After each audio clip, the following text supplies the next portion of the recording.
नमस्कार प्यारे बच्चों, कैसे हैं आप सब लोग। आज की मेरी वीडियो आधारित है सर्वनाम के ऊपर, सर्वनाम के भेद। पूर्व की वीडियो में मैंने आपको सर्वनाम के बारे में पूर्ण जानकारी मैं आपको दे चुकी हूँ और आज की वीडियो आपके सर्वनाम के भेद पर है। तो चलिए जानते हैं सर्वनाम के कितने भेद होते हैं। सर्वनाम के 6 भेद होते हैं।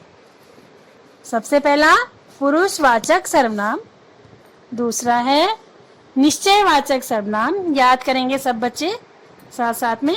पुरुषवाचक सर्वनाम, दूसरा है निश्चयवाचक सर्वनाम और फिर अनिश्चयवाचक सर्वनाम तीसरा, चौथा है प्रश्नवाचक सर्वनाम, पांचवा है संबंधवाचक सर्वनाम और छठा है निजवाचक सर्वनाम। तो जाना आपने कि सर्वनाम के ये 6 भेद हैं। आपको सर्वनाम की परिभाषा और इन 6 भेदों के नाम याद रखने हैं।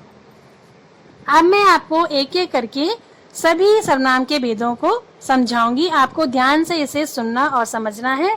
उसके बाद आपने सर्वनाम से संबंधित जो एक्सरसाइज है बुक की, वो आपको स्वयं करनी है, लेकिन इसके लिए आपको पाठ को ध्यान से सुनना और समझना पड़ेगा। तो चलिए मैं समझाती हूँ। सबसे पहले है पुरुषवाचक सर्वनाम। जानते हैं इसकी परिभाषा। जिस सर्वनाम का प्रयोग बोलने वाले, सुनने वाले और किसी अन्य व्यक्ति के लिए किया जाता है उसे पुरुषवाचक सर्वनाम कहते हैं।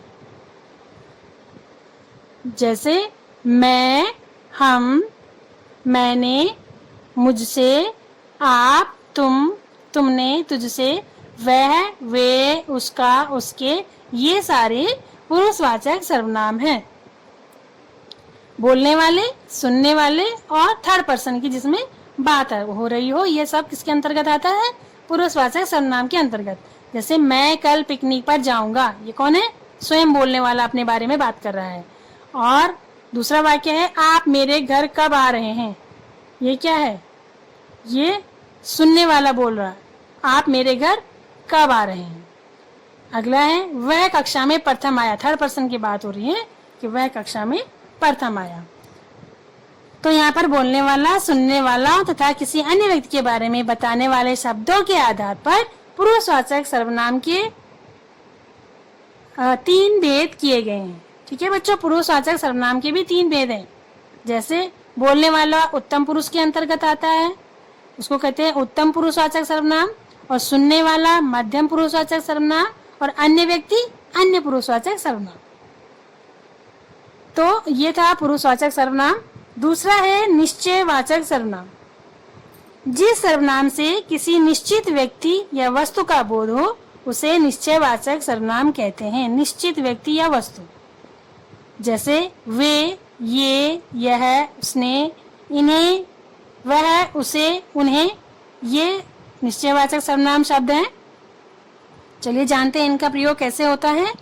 जैसे वे खेल रहे हैं, ये मेरे गुरुजी हैं, उसने गरीबों की मदद की, यह मेरी पुस्तक है, या ये किताबें हिंदी की हैं।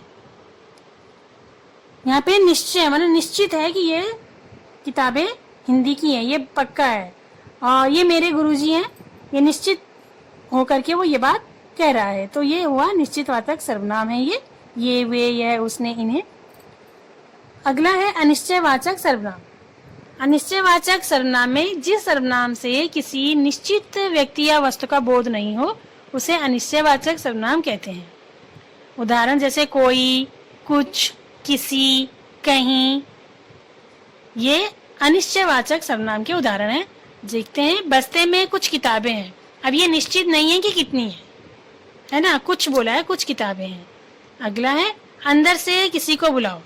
किसको बुलाओ ये निश्चित नहीं है, सिर्फ ये बोला है अंदर से किसी को बुलाओ। और मैं कहीं भी जा सकता हूँ, पता नहीं है जाना कहाँ है। तो ये अनिश्चयवाचक सर्वनाम के अंतर्गत आते हैं ये शब्द।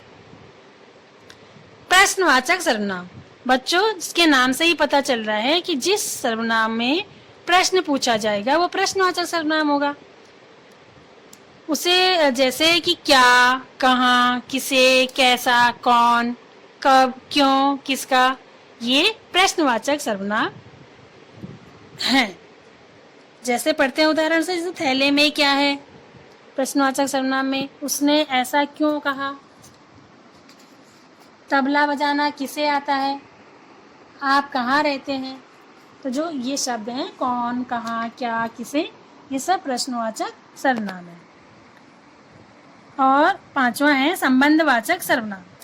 संबंधवाचक सर्वनाम में जिस सर्वनाम का प्रयोग वाक्य में संबंध बताने के लिए किया जाता है उसे संबंधवाचक सर्वनाम कहते हैं।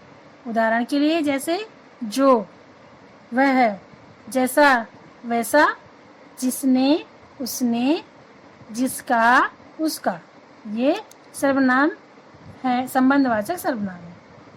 उदाहरण के माध्यम से समझने का प्रयास करते हैं। जो मेहनत करेगा वह सफल होगा।